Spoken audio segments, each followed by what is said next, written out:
Assalamualaikum warahmatullahi wabarakatuh. Selamat siang, salam sejahtera untuk kita semua.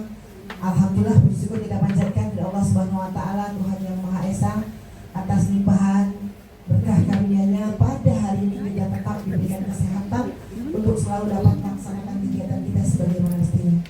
Salam kita hadiahkan kepada junjungan alam Nabi Muhammad SAW dengan ucapan Allahumma shalli ala sayyidina Muhammad wa ala ali sayyidina Muhammad.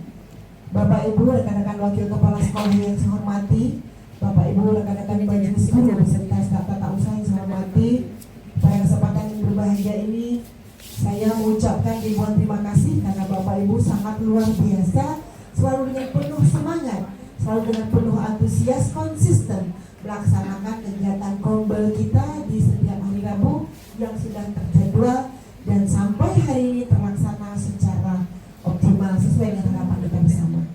Jadi Bapak Ibu yang saya banggakan, hari ini kegiatan kita sesuai dengan jadwal, kita ikut dalam satu hal yaitu tentang kegiatan memperkuat rekan-rekan kita, memberi dukungan kepada rekan-rekan kita yang dalam proses calon guru penggerak angkatan 11. Jadi mohon Bapak Ibu dapat berkenan berikan tepuk tangan yang meriahnya dulu. Ya. Nah, ini rekan-rekan kita pada hari ini akan mengangkat tentang diseminasi budaya positif. Nah, di sini nanti beliau rekan-rekan akan menyampaikan, akan memberikan ilmu-ilmu yang terbaru buat kita bersama untuk sama-sama kita pahami. Dan perlu kita tekankan dalam kegiatan ini, rekan-rekan kita calon guru penggerak tidak bisa bergerak sendiri tanpa dukungan dari kita. Jadi pada kesempatan ini saya mohon dengan ramah sangat, kita harus solid saling mendukung. Mari kita saling mengisi dalam mensukseskan kegiatan calon guru penggerak di angkatan 11 ini. Agar kegiatan nanti dapat berjalan dengan maksimal, karena guru penggerak kita ada 3, calon guru penggerak kita ada 3. Nanti kegiatan ini kita bagi menjadi 3 ruang kelas. Jadi mohon Bapak Ibu dengan penuh semangat seperti semangat kita yang selalu membara, kita nanti akan coba untuk kelas Bu Pika di posisi di kelas 95, kemudian kelas Ibu Yuri di posisi 92, posisi Ibu Wenti berada tetap di majelis guru. Ya, oke. Mudah-mudahan hari ini yang beruntung tak beranjak kemana-mana, tetapi Bapak Ibu satu hal, kita itu kalau nggak beranjak tuh nggak enak. Dia harus beranjak. Jadi hari ini dapat kesempatan luar biasa untuk beranjak, itu mata pelajaran agama, matematika, dan seni budaya itu di 95. Kemudian bahasa Indonesia, budaya Melayu dan IPA berada di 92. Bahasa Inggris, IPS, PJOK, TIK, dan PKN masih setia dan cinta di ruang majelis guru. Tepuk tangan untuk kita bersama. Baik, sekali lagi saya mohon dengan teramat luar biasa kepada Bapak Ibu, mari sama-sama kita mendukung. Semoga rekan-rekan kita dapat melaksanakan kegiatan terus semangat sehingga C-nya dihilangkan menjadi guru penggerak SMP Negeri 4 Tanjung Pinang. Oke, selamat berkarya, selamat berinovatif. Saya ucapkan terima kasih. Saya tutup dengan doa. Assalamualaikum warahmatullahi wabarakatuh. Waalaikumsalam warahmatullahi wabarakatuh. Selamat siang.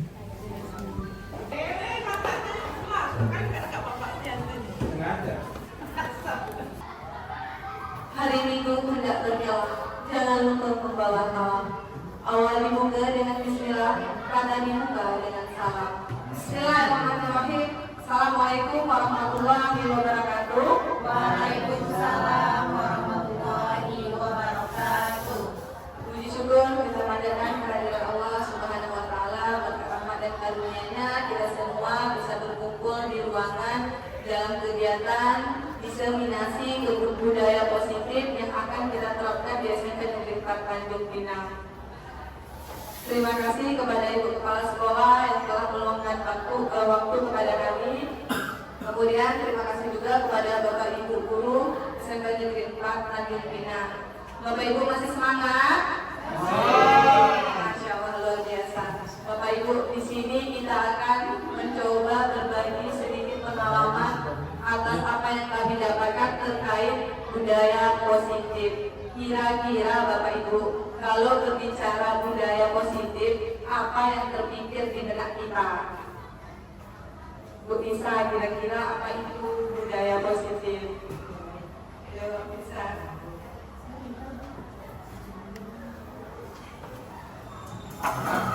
Budaya positif, kira-kira apa?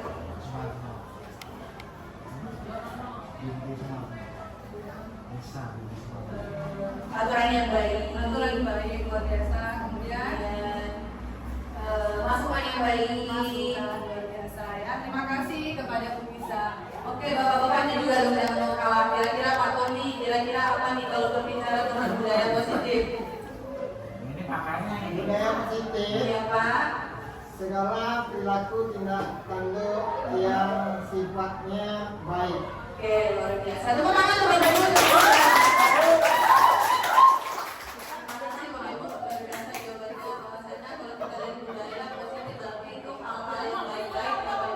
Terkait aturan-aturan yang ada di sekolah. Nah, di sini kita lihat Bapak Ibu. Ini, nah sebelum kita mulai, bisa kita main game dulu Bapak Ibu biar lebih semangat. Bisa. Nah, di sini nama gamenya adalah cobalah buka. Nah, ini bagi bapak-bapak yang suka merayu, silakan keluarkan bahasa rayuannya ya. Saya akan bagikan ini kertas potongan kecil. Silakan Bapak Ibu tulis satu kata boleh, dua kata boleh. Bayangkan hal itu yang tidak boleh diambil oleh orang lain. Nah, teman sebelahnya itu akan merayu ya Bapak Ibu. Apa ya Bapak Ibu? Satu yang menulis, satu lagi yang merayu bagaimana kepala tangan temannya itu bisa terbuka. Oke, bisa Bapak Ibu? Oke, silakan.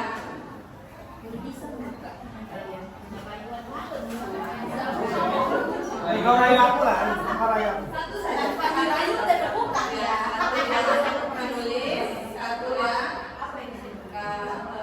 Harus berhasil ya. Contoh Pak Widi, boleh membuka kepala tangannya. Saya mau mengambil sesuatu. Nah ini dia.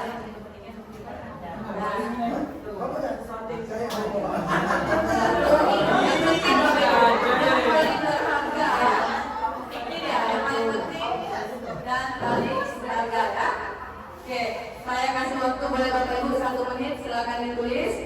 Jangan sampai temannya tahu. Tidak bebas. Iya. Boleh meneliti Bapak Ibu mana dengan meneliti yang sudah terbuka. Kan tema kita adalah coba buka. Coba buka. Biar gampang sekali. Oke, silakan. Kamu mulai luas. Bebas Bapak Ibu. Oke, kita sudah berjalan ya Bapak Ibu. Sudah, oke, luar biasa. Bu Indri dan Bu Nisa sudah selesai. Jangan sampai temannya tahu ya Bapak Ibu. Boleh kepala tangan. Oke, sudah? Sudah silakan yang kepala tangan, pegang kertasnya, pegang erat-erat. Oke, silakan rayu teman di sampingnya. Bagaimana usaha Bapak Ibu?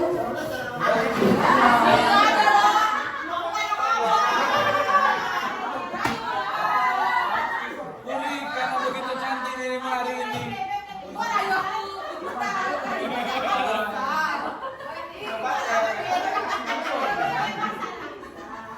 Bisa Pak Jogi? Oke, silakan Pak.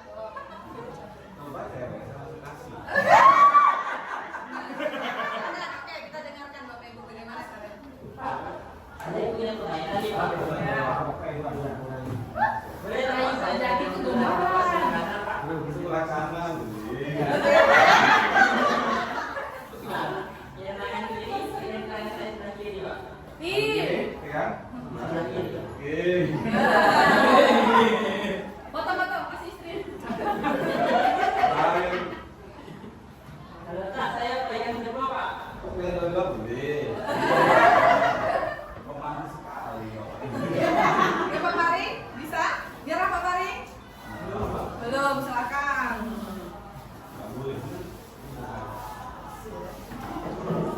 Aku paling anti keren itu. Kau nak main di lagi, kau nak main. Anak kau udah main. Oke. kan. Nah, berarti Pak Jadis kekeh tidak mau memberi isi barang yang ada di dalamnya kepada kami Abri ya. Oke. Nah, Bapak Ibu, tadi kira-kira apa yang bisa kita ambil kesimpulan? Apapun itu Bapak Ibu yang telah kita pegang, telah kita impian kita. Contoh, satu kata Bu Silvi tadi tulis apa? Family, keluarga. Kenapa Silvi tidak ingin dibuka itu? Oh, luar biasa. Semuanya langsung Bu Silvi. Masya Allah, luar biasa. Cukup benar. Ada saat Bu Silvi menulis satu kata, Bu Silvi menulis kata family, dan Bu Silvi tidak mau membagikan kata family itu. Bahkan untuk membuka saja Bu Silvi tidak mau. Nah, itulah intinya Bapak Ibu. Kita lanjut ya Bapak Ibu. Oke, tentu saja ya. Bapak Ibu, mari kita belajar bersama, berkolaborasi, saling mendukung demi mewujudkan disiplin positif di sekolah kita dan prestasi kita. Oke, Bapak Ibu, dalam konsep ini ada 7 item yang akan kita bahas satu persatu. Saya yakin dan percaya bahwa 7 item ini sebenarnya sudah kita terapkan dalam proses pembelajaran. Contoh yang pertama, perubahan paradigma pembelajaran, kemudian disiplin positif, kemudian motivasi perilaku manusia, kebutuhan dasar manusia, posisi kontrol. Nah ini keyakinan kelas. Bapak Ibu pernah buat keyakinan kelas? Pernah ya? Pernah. Saya yakin, apalagi Bu Puri itu semangat sekali dia. Nah ini dia Bapak Ibu segitiga restitusi. Selain menjadi guru, kita juga harus bisa Bapak Ibu menjadi guru BK. Kita lihat ya satu persatu Bapak Ibu. Perubahan paradigma pembelajaran. Pembelajaran paradigma baru ini adalah pembelajaran yang dirancang baru menggunakan prinsip bagaimana Bapak Ibu kita sebagai pendidik melihat kebutuhan siswa. Nah, sekarang kita harus lihat Bapak Ibu, siswa itu mau apa dari kita. Tapi tidak boleh keluar dari 6 konsep profil pelajar Pancasila ini. Saya tidak percaya ini semua sudah kita terapkan ya Bapak Ibu. Mau pembelajaran apapun itu pasti sudah ada namanya profil pelajar Pancasila. Nah di sini tahapannya bagaimana anak itu berkembang untuk mewujudkan profil tersebut. Jadi kita sekarang Bapak Ibu lihat dulu apa yang siswa mau dari kita. Oke, nah kita lihat yang kedua Bapak Ibu. Miskonsepsi. Apa itu Bapak Ibu miskonsepsi? Kesalahpahaman ya Bapak Ibu. Nah ini yang pertama, guru mengontrol murid. Guru mengontrol murid maksudnya adalah Bapak Ibu kita tidak mengontrol, tetapi apa yang kita lakukan di kelas Bapak Ibu? Apa yang kita lakukan kira-kira Bu Puri? Membimbing ya? Iya luar biasa membimbing. Kemudian ada lagi satu bahwa semua penguatan positif, efektif, tidak dan bermanfaat Bapak Ibu. Hal apapun yang kita ucapkan kepada siswa, menurut kita itu mungkin nasihat, tapi terkadang tidak dimanfaatkan oleh siswa kita. Yang ketiga bahwasannya ini adalah kritik dan membuat orang merasa bersalah dapat menguatkan karakter. Nah di sini Bapak Ibu kita belajar sama-sama bagaimana kita mengkritik siswa itu dengan bahasa yang lebih halus lagi daripada yang mengecap kamu salah, kamu itu sudah konteksnya sedikit kurang tepat. Nah di sini ada lagi yang terakhir itu yang paling sedikit kejam ya Bapak Ibu, bahwasanya orang dewasa melihat yang memaksa. Pokoknya apapun itu yang saya jelaskan menurut saya itu yang paling benar. Nah itu kan ada beberapa siswa kita yang beralasan, Bu sepertinya ibu salah. Tidak, ibu benar. Nah itu kita harus ubah paradigma itu ya Bapak Ibu. Ya betul ya Bu Puri, kita sama-sama belajar. Oke ini dia bagaimana seorang bisa merubah paradigma stimulus respon menjadi pendekatan teori kontrol. Nah ini salah satunya. Realitanya Bapak Ibu kita semua sama dulu, tapi kebutuhan kita itu berbeda-beda. Nah kemudian ada lagi semua orang melihat hal yang sama, setiap orang memiliki gambaran yang berbeda. Jadi pandangan seseorang terhadap kita itu berbeda. Seperti ini contoh, Bu Silvi melihat saya sebagai guru bahasa Indonesia, tetapi Bu Silvi juga bisa melihat saya sebagai guru BK. Kenapa saya katakan demikian? Pada saat anak bermasalah dalam proses belajar bahasa Indonesia, saya tangani langsung. Jadi saya tidak perlu bawa anak itu untuk BP. Tapi kalau memang sudah kasusnya sudah tingkat dewa, Bapak Ibu kita serahkan kepada ada 1, 2, 3, 4, 5, 6, 7, 8. Ini hal-hal yang biasanya masih sering terjadi ya Bapak Ibu. Next kita lanjut, itu terkait, nah ini dia Bapak Ibu, disiplin positif. Disiplin positif Bapak Ibu. Dalam budaya kita, makna kata disiplin dimaknai menjadi sesuatu yang dilakukan seseorang pada orang lain untuk mewujudkan kebutuhan yang cenderung menghubungkan kata disiplin dengan ketidaknyamanan. Disiplin wajib menggunakan ini, disiplin wajib menggunakan hal-hal yang diaturkan. Nah, kita sebagai pendidik nih Bapak Ibu, sebagai pendidik tujuan kita adalah menciptakan anak-anak yang memiliki disiplin diri sehingga mereka bisa berperilaku dengan mengacu kepada nilai-nilai kebaikan universal dan memiliki motivasi. Saya tidak percaya Bapak Ibu bahwasanya motivasi itu terdiri dari 2 unsur. 1 intrinsik, 2 ekstrinsik. Apa itu Bapak Ibu kira-kira unsur intrinsik? Unsur yang memang sadar anak itu tanpa kita bilang anak itu sudah tahu apa yang harus dia lakukan.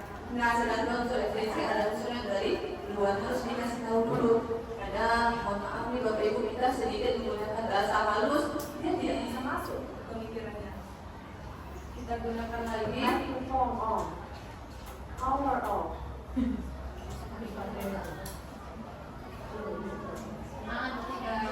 Power on. Microphone on. Oke. Nah, kita lanjut Bapak Ibu. Nah, di sini disiplin positif merupakan salah satu cara penerapan disiplin yang bertujuan untuk menumbuh kesadaran serta memperdayakan anak untuk melakukan sesuatu tanpa ada sogokan. Nah, tidak ada lagi Bapak Ibu yang namanya sogokan, kemudian ada lagi ancaman maupun hukuman. Nah, hal-hal seperti inilah yang harus kita ubah paradigmanya, bagaimana kita seorang pendidik mengayomi peserta didik kita.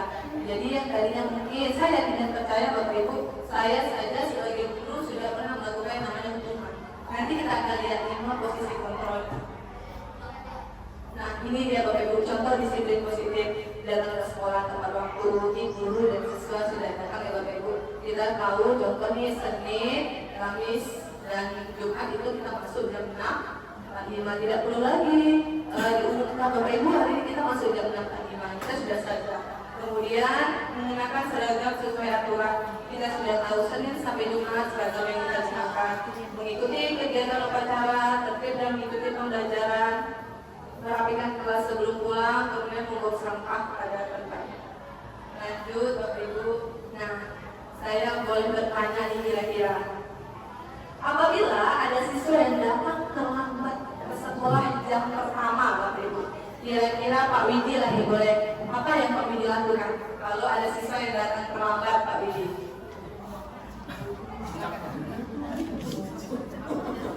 Tanya-tanya Bu, kalau terlambat. Oke, habis itu diapain Pak Widi?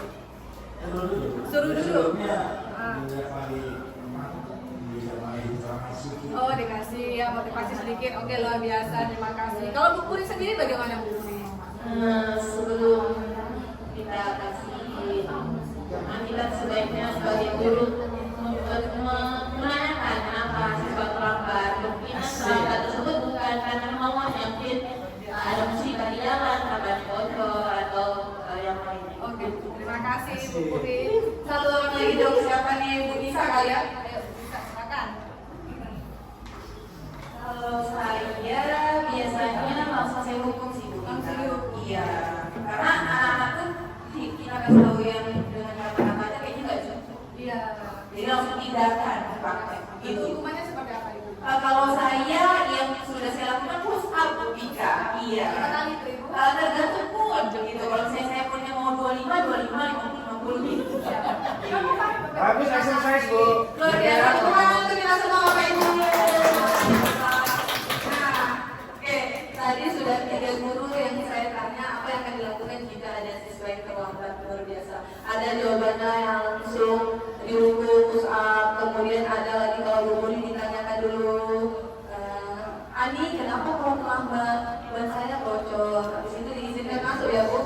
Kalau Pak Widi sistemnya jika terlambat dipanggil dulu, dikasih sedikit ceramah singkat versi Pak Widi. Tapi tetap ada jawabnya ya. Luar biasa. Tetap ditanya. Oke, Bapak Ibu. Yang kedua Bapak Ibu lakukan tadi itu adalah hal-hal yang memang lumrah Bapak Ibu kita lakukan dalam proses Mengapa saya katakan demikian? Saya juga pernah melakukan itu. Saya pernah langsung saya hukum tanpa saya tanya. Saya pernah melakukan, saya tanya dulu ke Jakarta. Ya Bapak Ibu, nah disinilah Bapak Ibu kita belajar, kita sharing ya Bapak Ibu. Kira-kira hal yang kita lakukan itu sudah benar apa belum? Saya yakin benar Bapak Ibu. Terkadang anak-anak ini sekali kita kasih dispensasi melunjak ya Bapak Ibu ya. Nah ini kita lihat motivasi perilaku manusia Bapak Ibu. Motivasi merupakan dorongan yang timbul pada diri seseorang secara sadar Bapak Ibu, tidak untuk melakukan sesuatu tindakan dengan tujuan tertentu. Nah di sini ada 3 item Bapak Ibu, menghindari ketidaknyamanan dan hukuman. Bapak Ibu, anak-anak itu pada saat melakukan sesuatu dia takut, kalau aku tidak buat ini nanti enaknya ini. Dia tahu tuh Bapak Ibu, bahkan dia sudah hafal hukuman versi Bu Pika seperti apa, hukuman versi Pak Kensun seperti apa, anak-anak itu sudah hafal. Nah kita lihat yang kedua, menghargai dirinya, kebajikan dirinya sendiri. Peserta didik melakukan disiplin diri karena sadar akan nilai kebajikan dirinya. Maksudnya di sini adalah merupakan motivasi tersendiri Bapak Ibu. Kira-kira kalau tidak buat tugas sama Bu Pika tidak apa-apa. Tidak bisa kalau tidak buat tugas sama Pak Widi, kena hukum. Nah, jadi udah selama saya memberi tugas kepada siswa, besok dia tidak buat, untuk itu sudah tidak apa-apa. Bu Pika tidak akan marah, karena sekali sudah dikasih dispensasi tadi seperti itu. Nah, tapi dia tidak akan berani hal itu dia lakukan kepada Pak Widi di pelajaran matematika. Bisa nih, kalau Pak Widi nih selesai kita, ada aja nanti disuruh dia. Nah, dan ada bahasa itu keluar Bapak Ibu. Nah yang ketiga itu mendapatkan imbalan atau penghargaan. Nah Bapak Ibu, saya pernah melakukan ini di kelas. Mengapa saya katakan imbalan atau penghargaan? Anak yang mampu menjawab pertanyaan saya sudah saya siapkan sedikit bentuknya entah gigi atau permen ya Bapak Ibu pada saat itu. Nah rupanya itu kurang tepat Bapak Ibu. Mengapa? Karena nanti anak itu akan merasa pokoknya besok pelajaran ketika saya harus semangat lagi supaya saya dapat ingin. Jadi harus ada imbalan. Jadi setiap pelajaran saya ada Bapak Ibu yang mau belajar 9 mata pelajarannya dia tak peduli karena sudah pernah saya kasih reward, sudah pernah saya kasih hadiah. Seperti itu ya Bapak Ibu. Nah kita lihat lagi di sini terkait konsep disiplin dengan identitas gagal Bapak Ibu. Konsep disiplin ini ada 2, identitas gagal dan berhasil. Gagal itu bentuknya hukuman, kemudian menyakiti, tidak nyaman. Murid merasa takut, memaksa murid menyembunyikan kesalahannya, dia berbohong ya Bapak Ibu ya. Kemudian murid menjadi rendah diri. Penghargaan sendiri itu tidak efektif, merusak hubungan, mematikan. Kemudian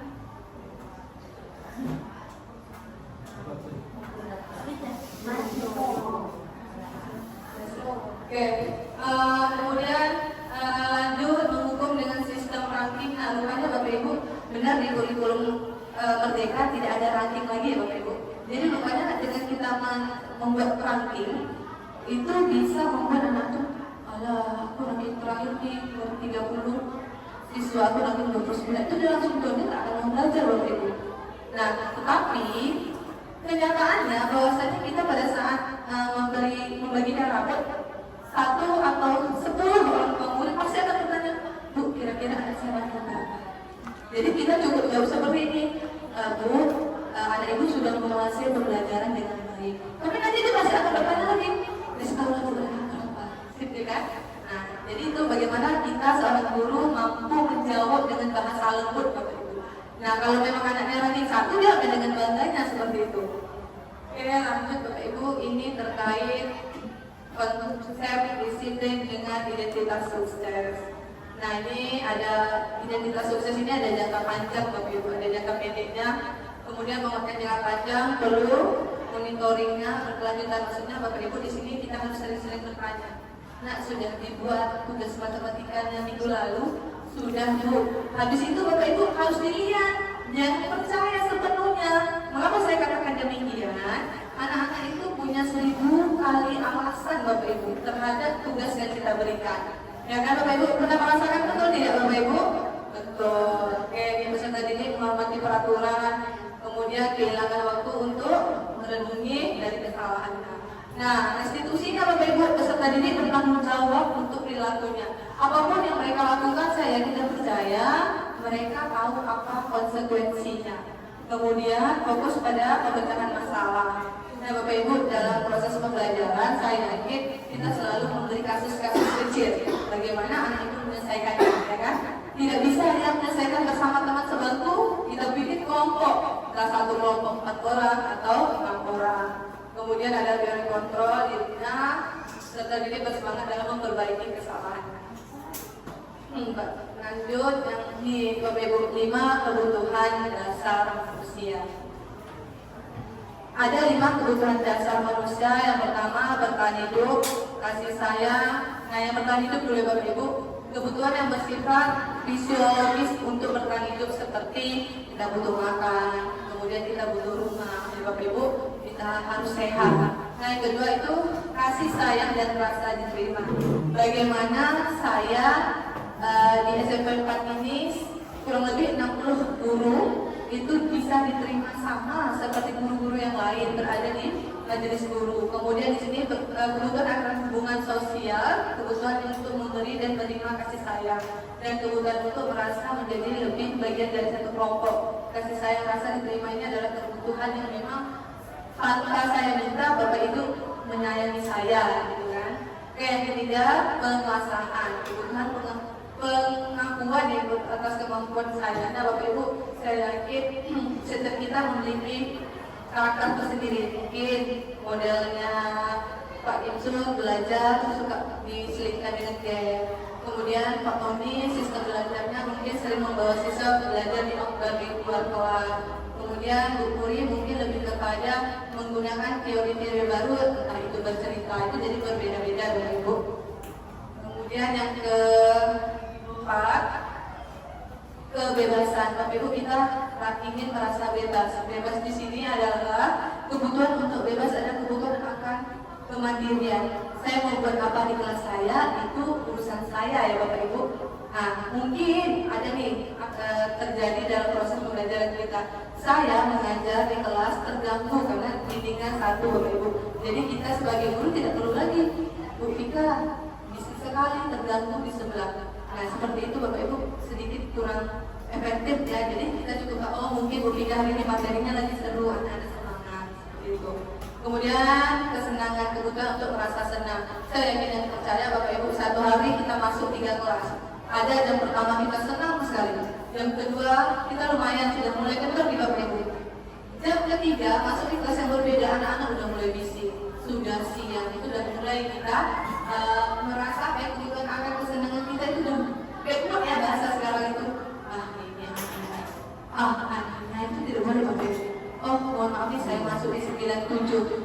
Nah anaknya ini saya udah tahu nih, belum masuk aja sudah dibayarkan. Itu tidak boleh Bapak Ibu. Oke, kita lanjut Bapak Ibu, yaitu penerapan posisi kontrol. Di sini pengertian restitusi ya Bapak Ibu.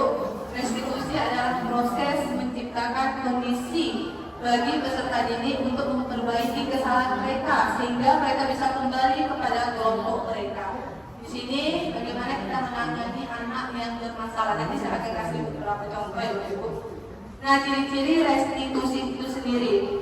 Ciri-ciri restitusi ini bukan untuk menembus kesalahan, melainkan anak-anak belajar dari kesalahan, memperbaiki hubungan. Nah, bagaimana maksudnya seperti ini Bapak Ibu? Anak itu salah, besok itu kesalahan itu tidak boleh dibuat lagi. Itu. Terangkat contoh yang paling sering ya Bapak Ibu ya. Tapi SMP 4 sudah tidak ada lagi Bapak Ibu mahasiswa yang terlambat ya, luar biasa. Nah, ini kita fokus kepada membentuk karakter peserta didik kita. Nah, ini dia Bapak Ibu. Perbedaan peserta didik tidak mengerjakan tugas. Ini tugas ini kita sudah jarang memberi Bapak Ibu. Mungkin dalam 1 minggu sekali, kalau bahasa Indonesia itu 1 minggu 2 kali pertemuan, mungkin sekali saja saya kasih tugasnya. Nah, Bapak Ibu, ada hukuman, konsekuensi dan restitusi Bapak Ibu. Hukuman, guru menghukum peserta didik tersebut hormat bendera selama 10 menit. Saudara kawan itu tidak buat tugas, ketinggalan pelajaran, kita hukum pula Bapak Ibu, hormat bendera 10 menit. Pagi itu dalam panas hormat bendera, kurang efektif ya Bapak Ibu. Tapi Tapi saya pernah melakukan ini, saya pernah ya Bapak Ibu. Kemudian kedua, kita suruh dia lari keliling lapangan. Kita bisa bayangkan Bapak Ibu, lapangan kita luar biasa besarnya ya kan. Kalau kita suruh 10 kali saja keliling lapangan, anak itu akan keringat, kemudian dia akan capek, dia masuk ke kelas mengganggu temannya. Mohon maaf Bapak Ibu, mungkin sedikit keringatnya bau seperti itu. Nah di sini kemudian konsekuensinya, guru memberikan konsekuensi untuk mengerjakan tugasnya jam istirahat dan dikerjakan sebanyak 3 kali saat Bapak Ibu. Teman-temannya istirahat, kita suruh anak tadi mengerjakan tugasnya di jam istirahat. Otomatis anak tersebut tidak akan istirahat, dia lapar, dia tidak minum dan tidak makan, kemudian kita suruh lagi buat 3 kali lipat. Nah, kemudian tugasnya dikerjakan jam pulang sekolah. Jam pulang sekolah, jam 2 anak udah capek, harus kita suruh kerjakan. Karena kita berkomitmen bahwa tugas itu wajib dikerjakan Bapak Ibu. Ketiga, ada restitusi. Nah, ini yang paling sering dilakukan, saya yakin nih Bapak Ibu melakukan hal ini, yaitu guru menanyakan keyakinan kelas, kemudian membantu peserta didik untuk menyelesaikan masalahnya. Contoh, kira-kira Pak Tony Pak Tony ini pelajaran agama, ditanyakan, nah kenapa kamu tidak membuat ayat yang telah Pak Tony kasih? Tadi saya ketiduran Pak. Kenapa kamu ketiduran? Kenapa tidak buat siang pas pulang sekolah? Karena itu punya jawaban, pulang sekolah saya lanjut les. Seperti itu ya. Nah, tetap kita tanyakan Bapak Ibu, guru menguatkan kakak peserta didik. Nah, kira-kira dengan kamu tidak membuat tugas, apa yang terjadi sama kamu? Saya akan ketinggalan pelajaran Pak. Tapi saya janji loh Pak, besok-besok saya tidak buat lagi. Kamu yakin nak tidak buat lagi? Saya yakin Pak. Sebulan kemudian dia buat lagi. Betul ya Bapak Ibu? Kayak gitu. Oke, nah kita lihat di sini. Posisi kontrol. Nah ini Bapak Ibu, 5 posisi kontrol. Dari 5 item ini Bapak Ibu, saya yakin kita semua pernah mengalaminya. Pertama kita menghukum, langsung menghukum seperti yang telah dilakukan Bu Nisa tadi ya. Kemudian kita membuat merasa bersalah. Kemudian kita sebagai teman, kita sebagai manajer, kita sebagai pemantau. Menghukum di sini Bapak Ibu, anak itu sudah salah, langsung kita hukum. Udah, mungkin kita mau dengar lagi omongan kamu, langsung kita hukum. Kemudian kita membuat rasa bersalah. Ini biasanya memang bagaimana anak itu melihat Bapak Ibu. Contoh, saya sudah bilang berapa kali, ini lagi yang kamu lakukan. Ini lagi, jadi bahasa ini lagi Bapak Ibu sudah terikat sampai dia dewasa, sampai bahkan nanti dia jadi guru, dia tidak mau hal itu terjadi sama dia. Kemudian sebagai teman-teman bagaimana Bapak Ibu merangkul ya, ditanya dulu mengapa tidak buat tugas. Nah di sini sebagai pemantau, lihat dulu Bapak Ibu seperti yang dilakukan Bu Puri tadi, lihat dulu. Kemudian sebagai manajer mengatur ya, atur ditanyakan dulu, didekat dulu, PDKT dulu Bapak Ibu. Anaknya harus pandai-pandai. Kita kayak dulu ini seperti apa Bapak Ibu, penjual obat ya Bapak Ibu. Bagaimana kita sebagai penjual pelaku obat kita. Bagaimana materi yang kita sampaikan diterima Bapak Ibu. Mungkin dari 40 siswa, 30 yang terima itu sudah hebat sekali kita Bapak Ibu. Kemudian, nah ini dia Bapak Ibu. 5 posisi kontrol. Penghukum. Seorang penghukum bisa menggunakan hukuman fisik dan hukuman verbal. Nah, hasilnya Bapak Ibu apa? Kemungkinan murid marah dan dendam. Dia punya dendam tersendiri setelah kita hukum tadi. Kemudian kedua, membuat rasa bersalah. Pada posisi ini biasanya guru akan bersuara lebih lembut. Ini biasanya diksinya Bapak Ibu harus bahasa-bahasa yang menyindir ya Bapak Ibu ya. Murid akan merasa bersalah. Kemudian ada yang ketiga yaitu guru sebagai yang ketiga adalah teman. Guru pada posisi ini tidak akan menyakiti murid, namun tetap berupaya mengontrol murid untuk melakukan persuasinya. Hasilnya apa Bapak Ibu? Murid akan merasa senang. Oh tadi saya salah, tapi Bu Amma tidak marah. Tapi Bu Amma panggil saya, tanyakan saya apa salahnya, seperti itu. Kemudian memantau, artinya mengawasi Bapak Ibu. Kita lihat, oh minggu ini dia terlambat. 2 minggu lagi dia terlambat lagi Bapak Ibu. Nah itu udah boleh, kali keduanya kita panggil. Ya hasilnya murid memahami konsekuensinya harus dijalani karena telah melanggar salah satu peraturan sekolah. sebagai manajer. Adalah posisi yang dimana guru membuat sesuatu secara bersama dengan murid, mempersilahkan murid mempertanggungjawabkan perilakunya. Nah, jangan lupa Bapak Ibu, pada saat siswa kita bersalah, kita tanyakan, kenapa kamu melakukan itu? Kamu tahu konsekuensinya? Tahu apa itu? Kita tanya aja Bapak Ibu. Jadi dia setelah itu dia punya rupanya begini ya, rasanya kalau membuat suatu kesalahan, tapi diajak ngobrol bersama, didudukkan Bapak Ibu. Tapi ingat bahwasanya kita tidak boleh langsung mengajak anak itu duduk. Contohnya Bapak Ibu langsung di majelis guru yang ruangnya terbuka, tapi kita ajaklah di kelas yang kosong atau di perpustakaan, kita panggil dia. Nah ini dia Bapak Ibu. Ini contoh penerapan posisi kontrol.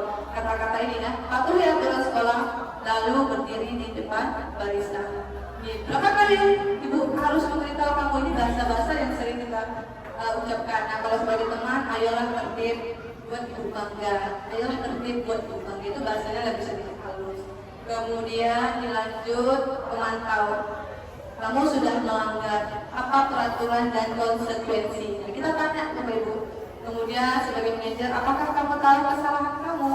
Nah ini paling sering pemantau dan manajer ini yang sering kita lakukan dalam proses pembelajaran setiap harinya. Nah Bapak Ibu, saya percaya nih pada awal proses pembelajaran bulan Juli kemarin kita semua sudah membuat kesepakatan kelas ya Bu. Bu Siti sudah buat ya Bu? Luar biasa. Nah ini keyakinan kelas. Kesepakatan atau keyakinan kelas merupakan perjanjian atau aturan yang disepakati oleh siswa dan guru di dalam kelas. Nah, kesepakatan ini dibuat untuk menciptakan lingkungan belajar yang nyaman dan produktif. Umumnya, kesepakatan kelas mengatur kehadiran, kedisiplinan, kerjasama, tanggung jawab, dan lain sebagainya. Nah, setiap guru memiliki kesepakatan kelas tersendiri, Bapak Ibu. Nah, ini contoh salah satu kesepakatan kelas yang telah saya buat pada awal proses pembelajaran semester ganjil bulan lalu ya Bapak Ibu, boleh dilihat.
dia tadi Bapak Ibu contoh salah satu kesepakatan kelas yang telah saya buat Bapak Ibu. Nah, jangan lupa Bapak Ibu, setelah kita membuat satu kesepakatan kelas, kita minta secara acak Bapak Ibu untuk membuat referensi.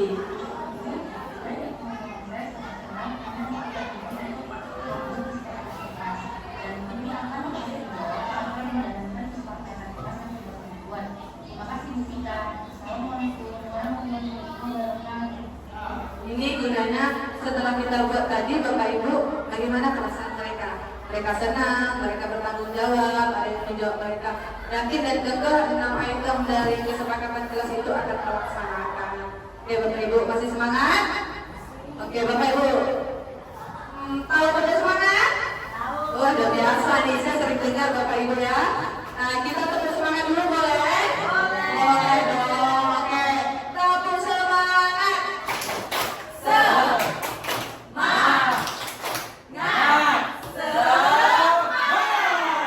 Masya Allah, terima kasih Bapak Guru hebat, luar biasa.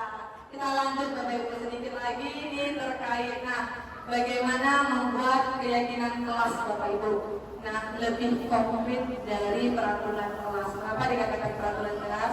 Kita usahakan kalimat-kalimat yang tadinya anak itu banyak sekali. Ada yang minta sekali-sekali membawa handphone dalam pelajaran bahasa Indonesia, tapi kita kecilkan lagi, kita kerucutkan lagi Bapak Ibu. Kemudian dibuat dalam bentuk positif. Hal-hal positif seperti tadi banyak yang minta, Bu, 5 menit sebelum jam istirahat boleh keluar dulu. Nah, apa kira-kira bahasanya? Kita akan buat kesepakatan kalau dia minta 5 menit keluar dulu, kita minta juga 5 menit sebelum masuk, mereka masuk dulu. Ya, karena Bapak Ibu betul kan, tidak ada yang rugi kan di sini? Ya, seperti itu. Sesuai dengan kondisi kelas kita lihat Bapak Ibu, kelas kita luar biasa, kelas 27 rombel yang ada di SMP 4, kelasnya mengundang bagus sekali. Sedikit saja Bapak Ibu, tidak perlu banyak, tapi sedikit yang telah saya buat nama itu tadi. Sebulan kemudian saya tanya lagi, mereka tidak perlu lagi Bapak Ibu ingat-ingat. Udah tahu, oh disiplin, oh ini seperti ini, oh buang sampah pada tempatnya. Kemudian berupa pertanyaan universal. Semua warga kelas, Bapak Ibu ingat pada saat kita membuat kesepakatan kelas, usahakan anak itu full. Bahkan dia mungkin ada kegiatan di luar, kita tunggu Bapak Ibu. Jadi jangan sampai nanti, kok saya kan tidak ada dalam pembuatan kesepakatan kelas. Nah, itu ada tidak salah Bapak Ibu, karena pada saat kita bikin kesepakatan kelas yang tadinya harus 40, yang tidak ada 2 berarti 38, yang 5-nya mungkin izin kegiatan yang lain, ya tidak ada. Nah, dia kena ada membuat satu kesalahan, itu tidak bisa Bapak Ibu menanyakan. Nah Ibu, kamu masih ingat kesepakatan kelas yang kita buat? Saya tidak buat Bu. Kamu kemana? Nah, jadi dibolehkan seperti itu. Oke Bapak Ibu, nah ini paling penting Bapak Ibu. Materi ini materi yang sangat luar biasa, makanya dikasih lihat di terakhir slide kita, yaitu segitiga restitusi. Inilah dia Bapak Ibu. Segitiga restitusi ini bagaimana kita sebagai guru mampu memvalidasi kebutuhan, kemudian menanyakan keyakinan, kemudian kita menstabilkan identitas. Saya pernah menangani beberapa kegiatan kasus kecil Bapak Ibu di kelas saya sendiri. Nah ini Bapak Ibu ya, contohnya ini kesepakatan kelas saya di kelas 95. Ini kasus satu menstabilkan identitas. Waalaikumsalam, silakan duduk Haikal. Haikal, bagaimana keadaannya ini? Alhamdulillah kalau begitu. Haikal tadi pagi ketika lihat Haikal terlambat datang ke sekolah ya nak. Nah ini dapat tidak menggunakan atribut sekolah yaitu dasi dipakai OSIS ya. Kenapa Haikal? Ketinggalan Haikal. Kita sebagai manusia mungkin sudah pasti pernah melakukan hal kecil kesalahan yang kita lakukan hari ini sama seperti minggu lalu dulu juga ada tidak menggunakan atribut lengkap yang sama bukti kata menuju tidak, itu tidak akan mengurangi Haikal, tetapi itu keyakinan saya pasti Haikal punya alasan bukan?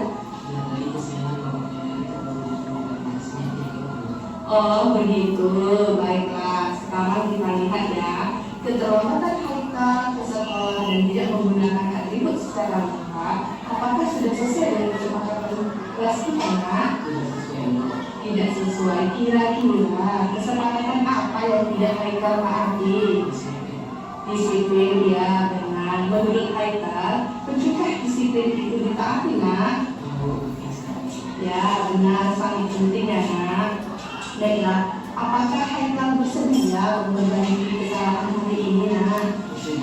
Bersedia. Bagaimana caranya nak?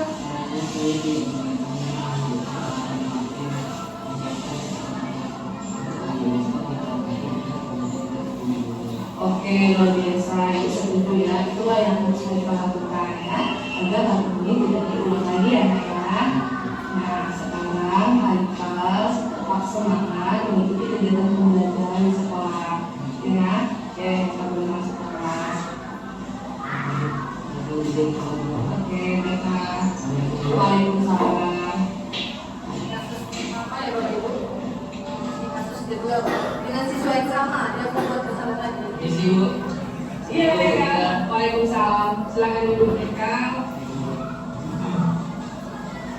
Haikal, gimana kabar hari ini ya? Alhamdulillah kalau begitu. Haikal tahu kenapa Bu Pika panggil Haikal kesini ya? Saya tahu Bu. Kenapa Bu Pika panggil Haikal kesini? Kan ini saya tidak menggunakan cara sesuai dengan peraturan hari ini dan saya tidak menggunakan sebagai maaf ya Bu. Iya, tidak apa-apa. Sebagai manusia kita sudah pasti pernah melakukan kesalahan ya. Sebenarnya bukan Haikal saja yang tidak menggunakan sepatu hitam. Ada beberapa temannya juga menggunakan hal yang sama ya. Ya Bu. Haikal menggunakan baju batik dan sepatu putih. Sudah pasti Haikal punya alasannya bukan? Ya, baju saya dan sepatu saya masih basah karena semalam hujan. Seperti itu. Oh begitu. Oke, baiklah. Untung ya Haikal masih punya baju batik dan sepatu putih sehingga hari ini Haikal bisa hadir ke sekolah. Nah, hari ini juga Bu Pika sudah melihat Haikal sudah tidak terlambat lagi ya nak? Iya, oke. Baiklah. Jadi menurut Haikal, tindakan yang Haikal lakukan hari ini apakah sudah sesuai dengan kesepakatan kelas 95 kita nak? Tidak Bu. Tidak. Kenapa tidak? Karena Haikal memakai seragam dan atribut yang tidak tepat. Kira-kira keyakinan kelas mana yang Haikal tidak mentaati? Disiplin dan mandiri Bu. Disiplin dan mandiri. Ya, baik. Haikal meyakini tidak bahwa disiplin dan mandiri itu penting nak. Ya, penting sekali Bu. Ya, Haikal yakin? Yakin Bu. Yakin, ya benar sekali ya Haikal. Disiplin dan mandiri itu sangat penting dalam proses pembelajaran agar pembelajaran di sekolah kita berjalan dengan lancar ya nak. Ya Bu. Kira-kira apakah Haikal bersedia memperbaiki kesalahan Haikal hari ini nak? Bersedia Bu. Dengan cara bagaimana sayang? Cara membantu ibu saya mencuci baju dan tidak main hujan-hujanan lagi Bu. Ya benar, kira-kira menurut Haikal jika sudah memperbaiki masalah ini Haikal akan menjadi orang seperti apa? Saya akan menjadi orang yang disiplin, mandiri dan bertanggung jawab. Iya, luar biasa ya Haikal. Ibu bangga sama Haikal. Haikal, semangat lagi dalam mengikuti proses pembelajarannya ya nak. Ayo, terima kasih Bu. Sama-sama. Saya izin keluar dulu. Oke. Permisi Bu. Ya. Assalamualaikum warahmatullahi wabarakatuh. Perkenalkan nama saya Haikal dari kelas 5. Tadi saya dipanggil Haikal karena melakukan kesalahan, yaitu terlambat dan tidak menggunakan atribut sekolah. Tetapi Bupika tidak memarahi saya dan melainkan Bupika memberikan saya nasihat dan motivasi. Dan perasaan saya senang sekarang karena telah mendapatkan solusi dari masalah yang saya miliki, yaitu menghidupkan alarm di HP dan tidak bergaram saat malam agar paginya tidak terburu-buru. Terima kasih Bupika. Assalamualaikum warahmatullahi wabarakatuh.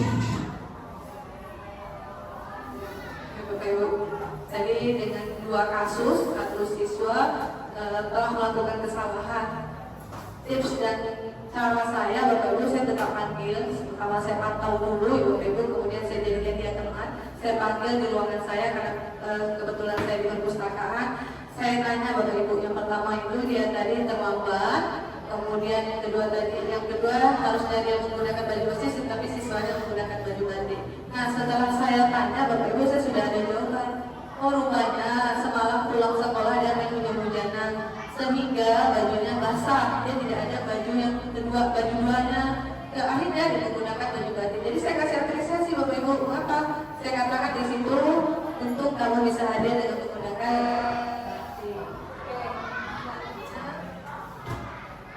overall. Oke, Bapak Ibu, tadi sudah tadi sudah kita lihat Bapak Ibu ya, bagaimana saya menerapkan disiplin positif di SMP Negeri 4 Tanjung Pinang di tempat saya bekerja. Mudah-mudahan kegiatan ini Bapak Ibu sama-sama dapat kita terapkan dalam proses pembelajaran agar pembelajaran kita berlangsung dengan baik, nyaman, tetap kepada tidak jauh dari program belajar Pancasila. Bapak Ibu, saya mohon izin satu orang ibu atau bapak guru yang bersedia merefleksi kira-kira apa hasil dari kegiatan kita. Siapa yang kira-kira Bapak Ibu? Bu Silvi, silakan Bu Silvi. Baik, Assalamualaikum warahmatullahi wabarakatuh. Waalaikumsalam warahmatullahi wabarakatuh. Terima kasih Bu Ika, saya Ibu Sitri. Saya salah satu guru matematika di SMP Negeri 4 Tanjung Pinang. Sebelumnya saya merasa sangat senang Ibu untuk sudah bergabung pada kegiatan hari ini. Saya juga jadi mengerti Ibu bahwa ada 5 kontrol guru dalam menerapkan disiplin sekolah ternyata. Yang pertama kebutuhan, kedua teman, ketiga manajer, 4 merasa bersalah, dan yang terakhir adalah pemantau. Sedikit cerita dulu saya adalah salah satu guru yang sering menghukum siswa. Saya guru matematika, jadi kita sudah tidak asing dengan bahwa guru matematika adalah guru ya.